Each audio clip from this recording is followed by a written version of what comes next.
New zero-fee NFT marketplace Blur has released its highly anticipated native token, the Blur token. It will allow traders to participate in the platform's governance protocol and benefit from the marketplace's success through community ownership, or so they say. Is this the degen trading platform we've all been waiting for? Will it kill OpenSea? Let's get into it.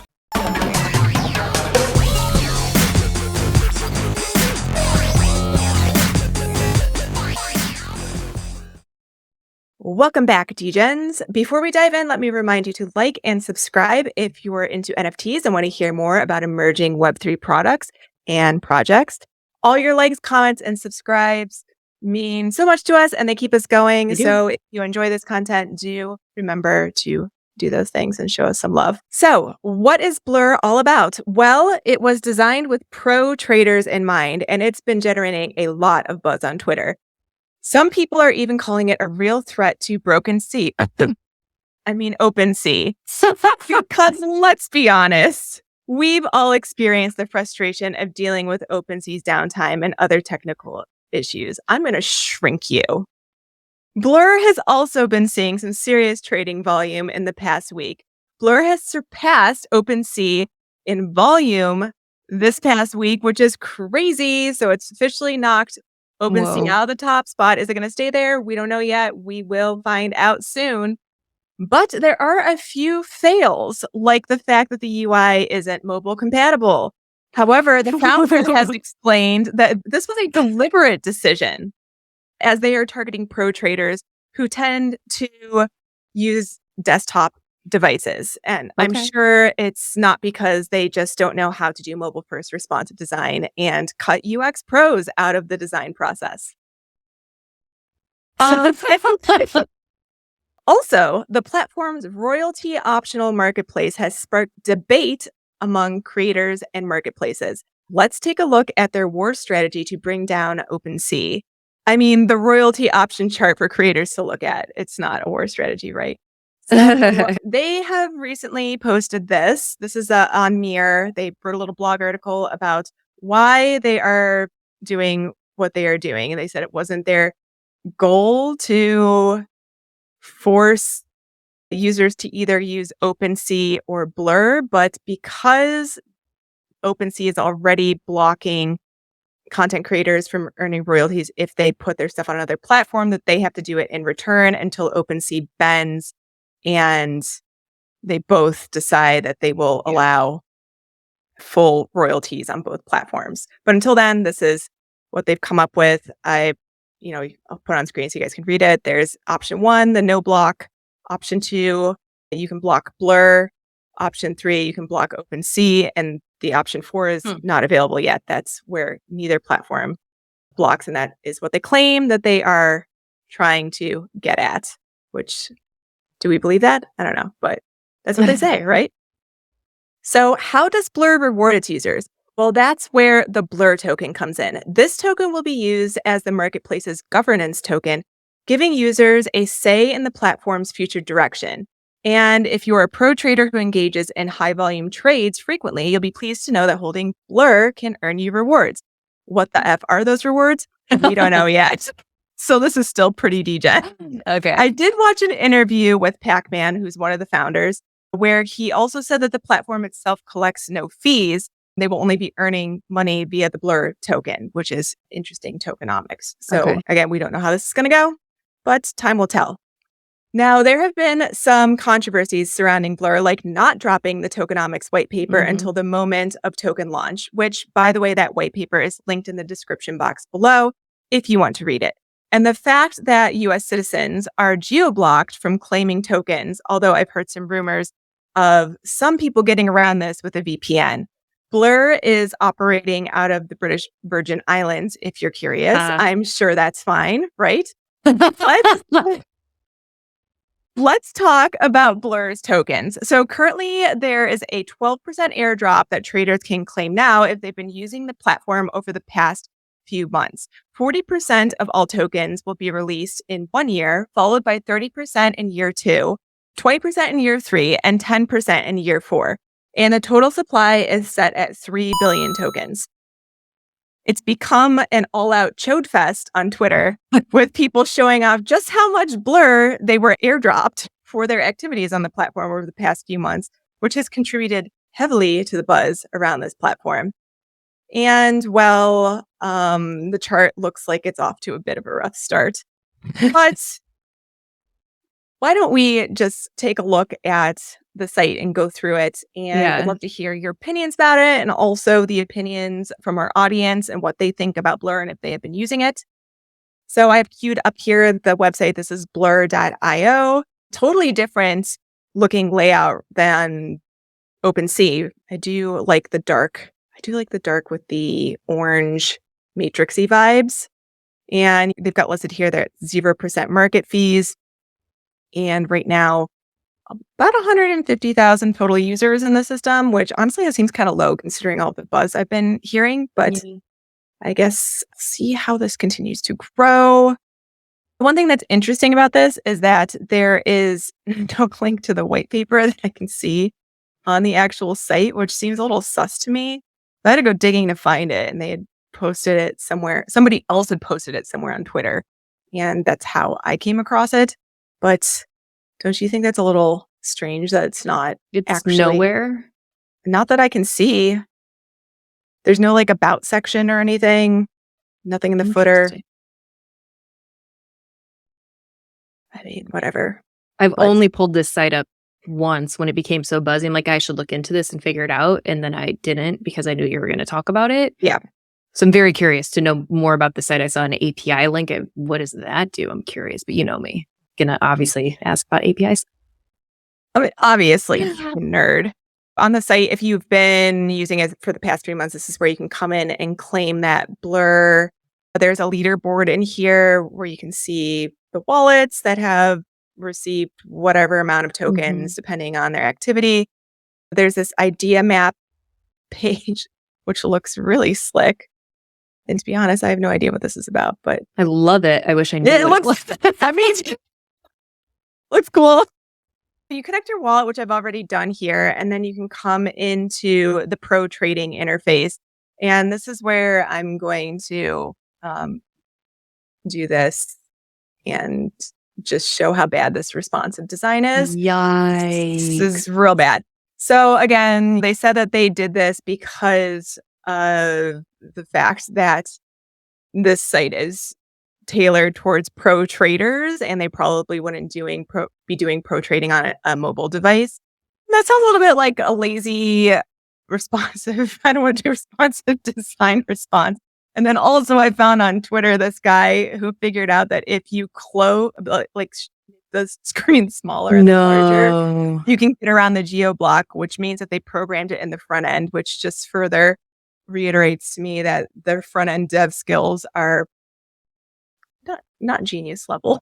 I don't hate on them for not doing mobile, but there's no excuse for what you're showing here right now. Because I've been that product person in the past who's like, this is a business product. I've taken a look at the usage and no one is using it on mobile. But then, stakeholder argument is, well, it's not available on mobile. That's why people aren't using it on mobile. It's like, oh my God. Yeah, it sounds like a programming restriction to me, especially seeing this. So I'm just calling a spade a spade. So that gives me a little bit of a red flag when I see. So I mean, this should definitely be programmed on the back end, and since it's not, 100%, that it's a security issue. I don't know. So anyway, the interface in here is pretty slick. I'm not gonna lie, I do really like what they've done here. You can toggle between like a collection mode and a trade mode. So this is actually in my portfolio right now and like my degen wallet of stuff that I'm not doing anything with. If we go into collections, you can come in and see, like Moonbirds or whatever, add it to your favorites. And this is the chart. So let's just say that we are shopping for my favorite. And go into, we're gonna bring creeps up, obviously, Overlord creeps. So this looks a lot like Trait Sniper, which makes me a little suspicious of if they kind of jacked the UI. But regardless, I do think it's a smidge better than Trait Sniper. I just think this is really easy to read. So if I'm looking in here for, in particular, like a Wait, can we take a pause? Yeah. We are in a bubble. We're in a bubble with what you just said. Because you go, the usability of this is pretty easy to read because we know what we're reading. Like, this still sucks. Like, oh, right? but if this is a pro trader thing that we're talking about, then this is easy to read because what Yes, are you okay. looking for as a pro trader? You want to Yes, look for okay. rarity. You want to look for the marketplace and where you can buy it now, and you want to look at the last sale and also like the top bids in that collection. And all that information is It's right here. It's right here, and it's in the right order, in my UX pro opinion. You know, like here's the image, it's rarity. I forgot who the audience was. Where we're buying it, what the last sale was, top bid, who the owner is, how many. I think this is interesting too. They called out how many are owned by this wallet. I like that feature as well. So you can do with that information what you will. But I think that this looks pretty good if you're somebody who's been doing this for a while. I wouldn't recommend this interface, obviously, to a novice. This would be the wrong place. Yeah. But okay, let's say we come in here over to the attributes panel and go looking for a purple one, that's like the smallest color collection of cold-blooded creeps. And I'm looking for something pretty high in ranking. I can come down and see this is my best buy at 2.35 ETH, and it's on OpenSea. So like, I think this is really good for doing quick trades, and you could, select a few of them that you want and then buy them. And then another thing that they did, which I did not mention, is that you load your wallet in here with ETH, and they don't use WETH or WETH in bids. And I'm not quite sure how that works yet because I haven't tried it out, but I do think that's a cool concept that you can make bids in ETH and not WETH inside of this platform. But yeah, that's basically the gist of it. And then in this panel over on the right, you can see the buys and sells in real time. And there's a notification down in the bottom left corner telling us that we are looking at live active data. Maybe at some point they're going to make this a paid platform, is my guess, in order to activate that live data or not. So maybe like get people hooked on it first before they retract that. But for now, like this is decent. I don't know if there's really like much else to talk about in the interface. It's pretty straightforward. It's for bulk sales and buys and looking at real-time data, quickly looking at collections. Pretty straightforward. Totally different from OpenSea. Very curious to hear how it goes up against OpenSea and how many people trading right now are novices versus can think that they are pro traders. I mean, is anybody a pro trader in the NFT degen space? You can do a lot of trade, fact, but does anything make you an actual pro? I don't think so. I don't know. Debatable. It is interesting, though, to look at NFT Go, and here's some of that data right now about what's going on. This is in the past 24 hours. Just look at how much trading has gone on Blur versus OpenSea. This is cool. This is fun to watch unfold. Right? It's really fun to watch. And this is the 7-day chart, and you can see Blur has surpassed OpenSea. It's definitely catching on. 30-day chart. Blur was still pretty neck to neck with OpenSea. So, I mean, does this have the potential to flip OpenSea? What are your thoughts?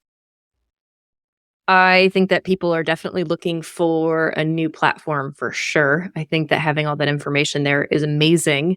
There are a few things that are like, not sure about this, like red flags that you pointed out. So I think, time will tell, just making sure that my assets are secure anytime I would interact with the site like that. Yeah. I know I have no exposure to this at all. Like, this is my first foray into it, and I am fascinated. Absolutely fascinated. Me too. I don't hate it at all, but I am a little suspicious about the tokenomics and then also some of the development issues. It's so fast, it almost seems too good to be true, but I haven't seen reports that this has gone down at all in terms of being overloaded the site with trades, which is one of their main goals because they want to replace OpenSea's problem, which is it goes down all the time. So I do like that. What do you think is the coolest feature that you've seen so far? Honestly, I feel like it's just the usability across what's available, having all of that data in the way that it's laid out, having it more trader focused, which again, I panic because I'm like, oh my God, this is not intuitive for beginning users. But I mean, if it really is meant to do high volume trading, it looks like it's set up pretty well. I think that they have the key features there. I'd love to go back and forth more about mobile versus desktop in the first release, but man, we come at different angles on this one. Do you like that it's desktop only? Do you I think do. that's the right thing from a product management strategy? Without taking a look at the data, I think yes, absolutely. But what you had pointed out from my heart.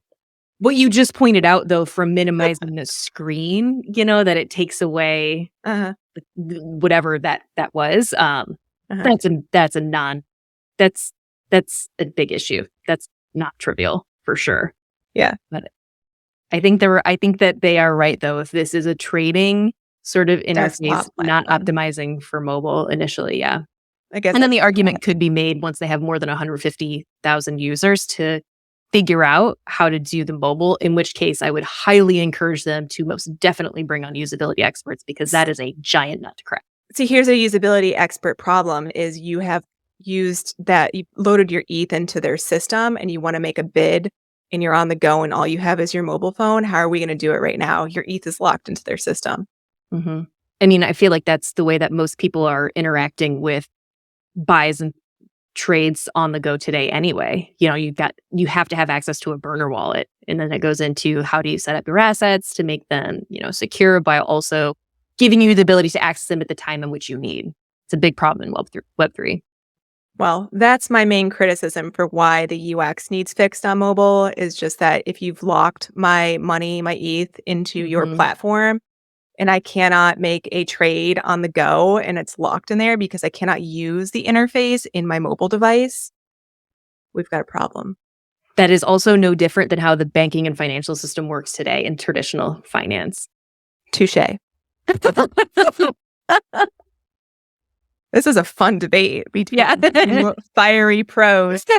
Anyway, let's do a glue sniff rating system on this. So for you as a professional degen trader, how many glue sniffs would it take you to connect your wallet to this and start making some trades? One glue sniff meaning it's not going to take much for you to start using it, and 3 sniffs being you have to be completely out of your mind.